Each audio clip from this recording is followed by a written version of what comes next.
जय हिंद दोस्तों, आप सभी का स्वागत है मेरे चैनल पर एक शानदार वीडियो के साथ। दोस्तों आपको एक शख्स दिख रहा होगा, इसका नाम है सलमान मौनिका। दोस्तों ये कुरान लिए हुए है हाथ में। ये है तो ईरान से, पर ये ईरान से भागकर स्वीडन में कुछ साल पहले आ गया था। इस शख्स ने एक इतनी ज़्यादा बुरी हरकत कुरान के साथ की है जो पूरी दुनिया में हंगामा मचा हुआ है, क्योंकि इसने इस तरीके की गंदी हरकत कुरान शरीफ के साथ की है जो बताने में भी मुझे शर्म आ रही है। एक दुख हो रहा है और एक गुस्सा भी आ रहा है। दोस्तों स्वीडन के अंदर बकरीद से ठीक एक दिन पहले यानी 28 जून को एक मस्जिद के सामने इस शख्स ने कुरान शरीफ को फाड़ा, अपने जूते साफ किए और फिर कुरान शरीफ को जला दिया।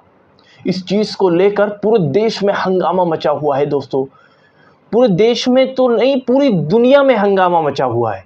मुसलमान देश, जो मुस्लिम देश हैं, वो बहुत ज़्यादा कड़ी निंदा कर रहे हैं और सवाल उठा रहे हैं।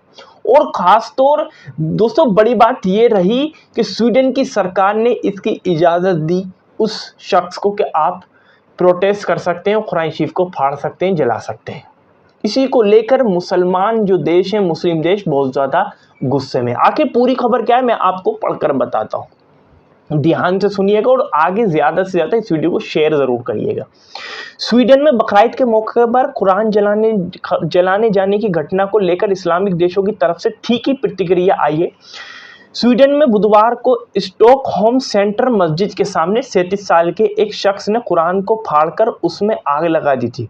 शख्स ने यह भी काम लगभग 200 लोगों की मौजूदगी में किया, जिसमें से कई लोग कुरान जलाए जाने का समर्थन कर रहे थे। ईद उल अजहा की छुट्टियों में मस्जिद के सामने कुरान जलाए जाने की घटना पर सऊदी अरब, तुर्की, मोरक्को जैसे मुस्लिम देशों के साथ साथ मुस्लिम वर्ल्ड लीग ने भी भारी नाराजगी जाहिर की है।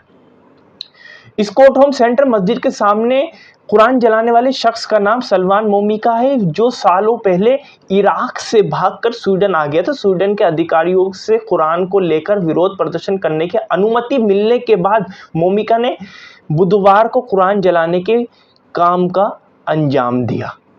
दोस्तों आप देख सकते हैं स्वीडन की सरकार ने इसकी इजाज़त दी, फिर उसने ये सारी प्रक्रिया की है। इस पर मुस्लिम देशों ने क्या कहा है वो मैं आपको बताता हूँ। इस्लामिक देश सऊदी अरब ने इस घटना पर कड़ी आपत्ति जताई है। सऊदी के विदेश मंत्रालय ने कहा है कि इस तरह की घृणित कृत्य को स्वीकार नहीं किया जा सकता।